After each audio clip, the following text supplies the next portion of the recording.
Guy McPherson here with a continued discussion alongside Neil Shepard, understanding energy use. And if you were watching and paying attention at all, you know that our system is unbelievably complex.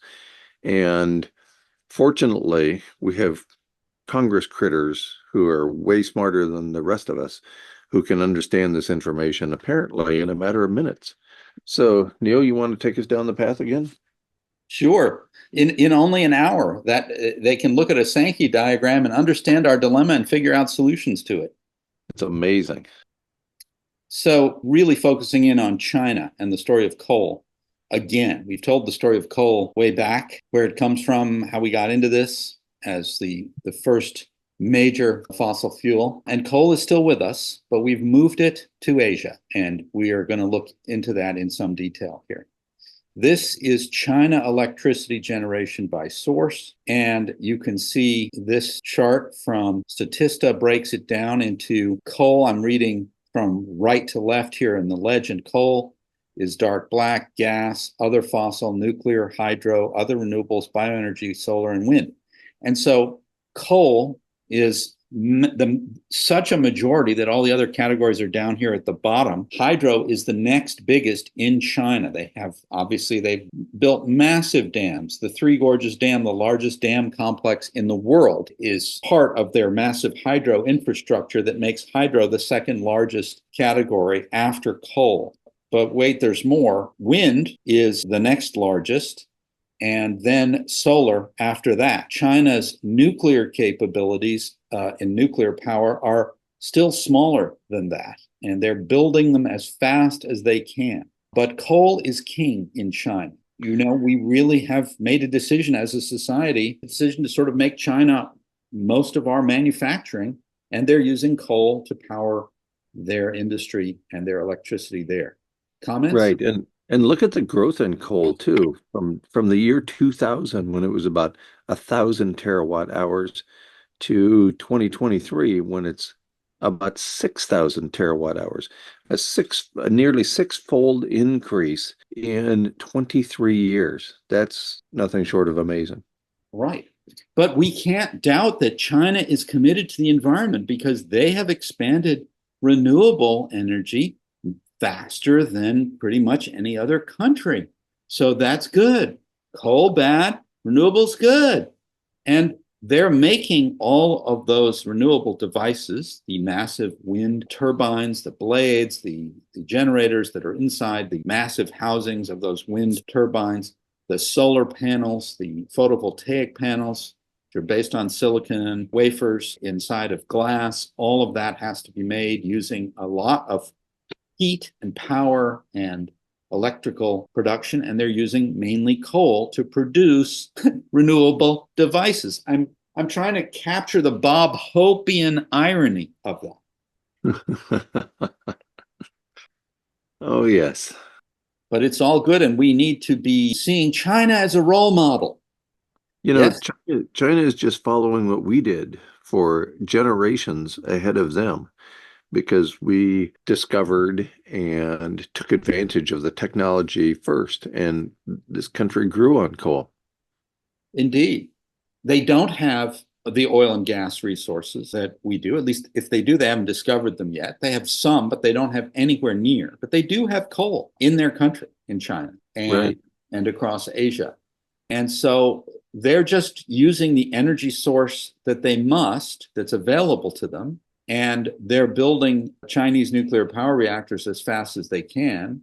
They're not very experienced at nuclear, and I am terrified of what will be, given their track record on quality in a lot of their industry. And I would be concerned about Chinese nuclear facilities and put a marker that we may see a mishap or an accident at a Chinese nuclear facility, just as we have in Japan, mainly caused by a tsunami. It was not caused by human error, other than the error of building a nuclear power plant within 20 feet of sea level, which would be inadvisable now. I think people know that.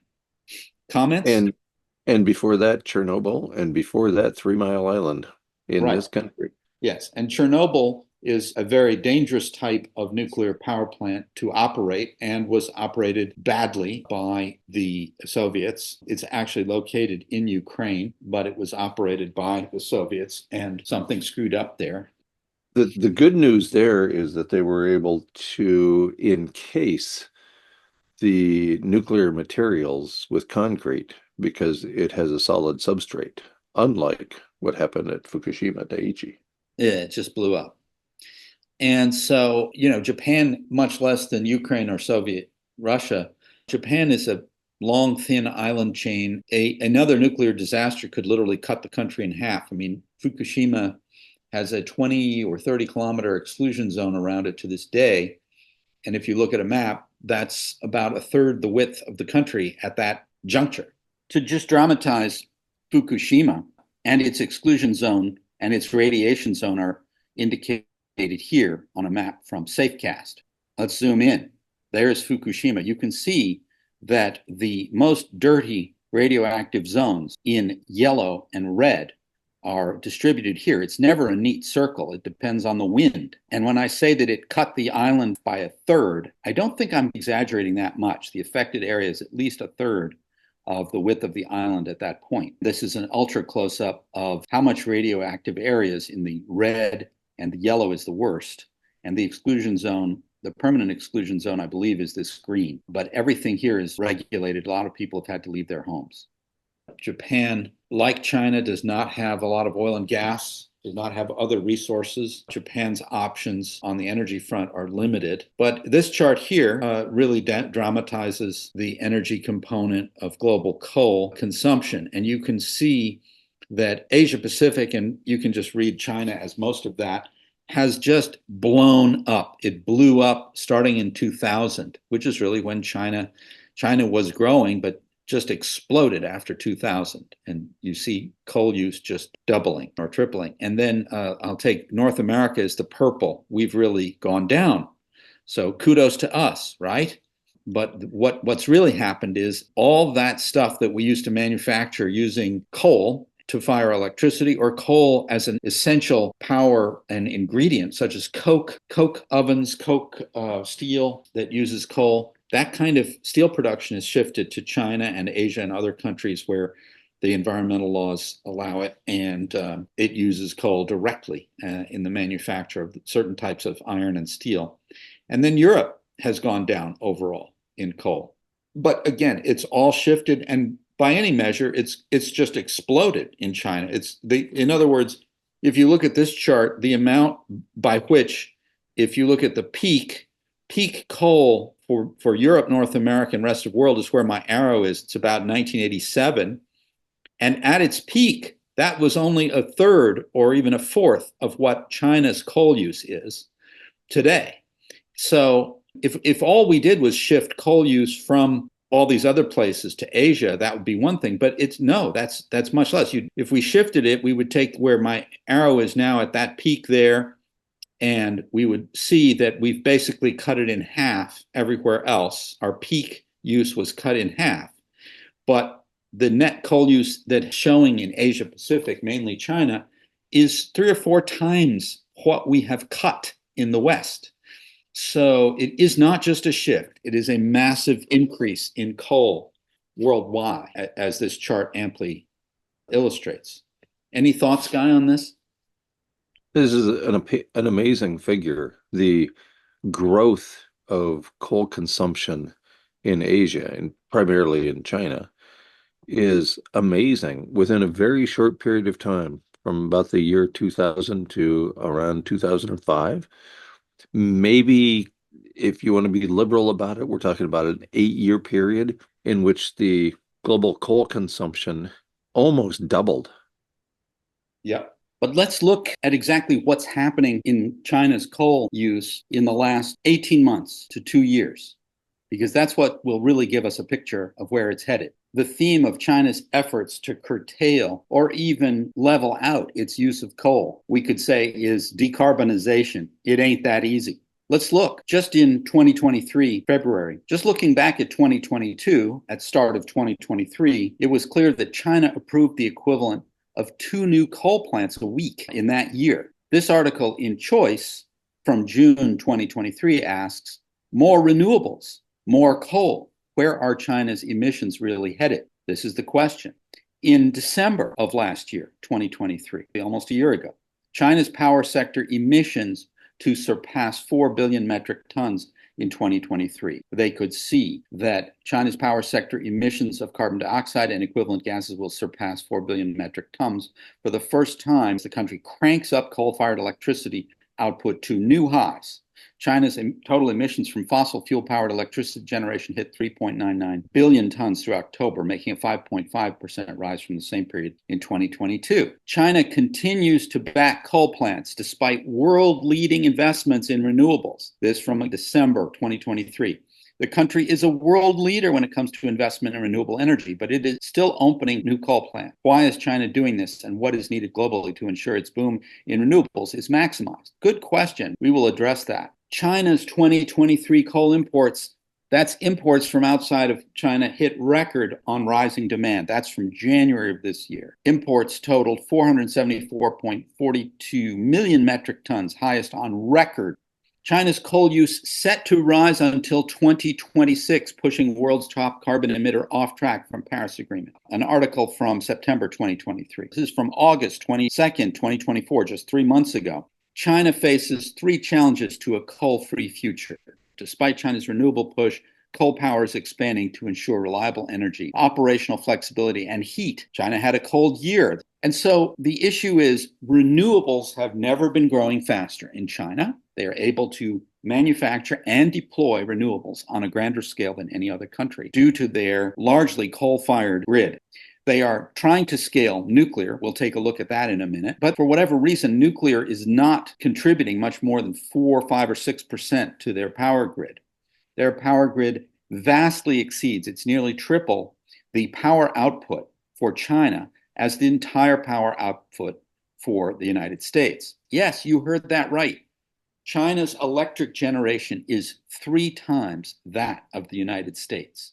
There's 1.2 billion people in China. There's only 330 million people in the US. It should not be surprising that China needs 3 times the electricity that America needs. And thirdly, demand. Demand continues to grow and outpace the growth in renewables. And it continues to outpace the growth in their nuclear program as well. So they are faced with racing to keep up with demand, certainly from data centers, from the increasing adoption of electrification for EVs throughout China. EVs are selling. Electrification of all appliances in the household on a grand scale, from the electrification of everything that China is participating in, and from Bitcoin and crypto and AI is certainly placing demand on China's data centers just as it is in Europe and the West. Operational flexibility. They've had problems with hydro. They've had problems with drought, low water levels in even the Three Gorges Dam, reducing the gigawatts from electric generation complex in the dam. And remember, for solar and wind, you need a very strong network of grid power, baseload power from such things as nuclear, hydro, and of course coal, if you're going to deploy a lot of solar and wind, because those are intermittent. We will take a brief look here at China growth in nuclear. China has 57 operable reactors currently. It has 30 reactors under construction and a pipeline of over 100 nuclear reactors in its vast pipeline, greater than all the rest of the world's pipeline. The 57 nuclear power stations it has in operation are shown on this map up here, and 30 nuclear power stations currently under construction are shown here. Where are these? They're predominantly located in coastal areas. What do we know about that? That ends up being where most nuclear power plants are located in China. China leads the world, its pipeline, in proposed and planned nuclear power plants at 245.6 gigawatts of power. The next biggest pipeline is India, followed by Russia, the UK, and the US. I should add that the US has only 3 nuclear power plants under construction, about 19 gigawatts here. You can just imagine how many nuclear power plants are already in the pipeline in China. But yet, nuclear has flattened out in China as a percentage of electricity generation since 2019, stubbornly stuck at 4.9 to 5% of electric power generation. And in fact, it has gone down. Why is that? Because the demand is growing so quickly, and they must meet this demand by building coal-fired power plants. They are also building renewables as fast as they can. Something is happening, though. I don't think the story has been sufficiently told. Something is slowing down the rate of new nuclear plant openings in China. Maybe it's just a plateau. We'll see a whole bunch get finished, and that will increase this by a percentage point or two. But it is slow growing, even with 57 nuclear plants in operation. And yet nuclear in China only amounts to 5%. That's amazing. It is huge. I want to give people an opportunity to drill down even more. There is a website you can go to. Just Google new coal-fired power capacity by country, and you get a link to a Google sheet, and it has all the data since 2000. I've clipped out the years from 2006 to 2018 because they wouldn't fit, but it gives you the first 5 years of this chart and the last 5 years.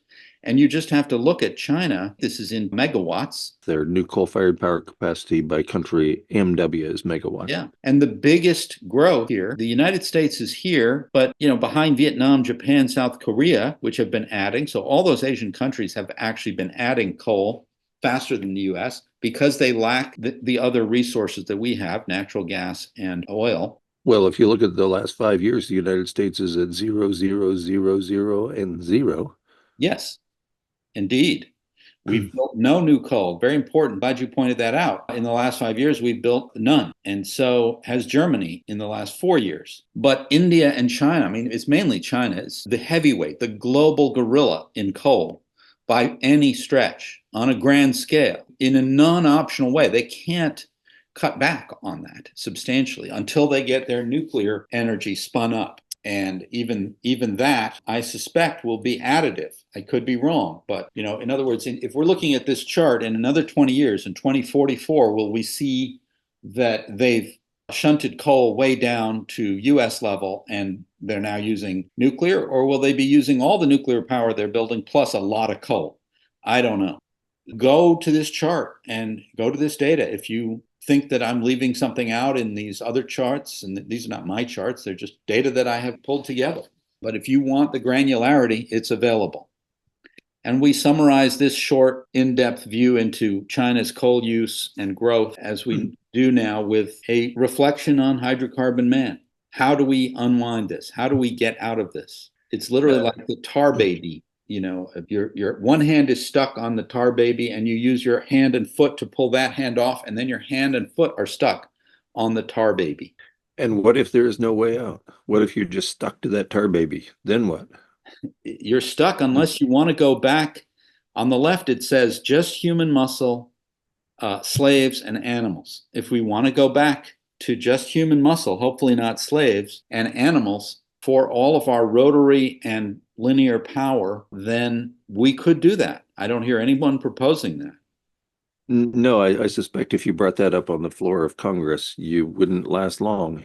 That's right. I would be dismissed as horse bunkum.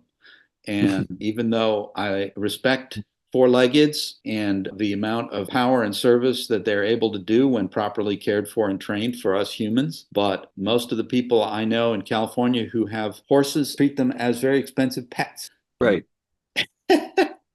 Right.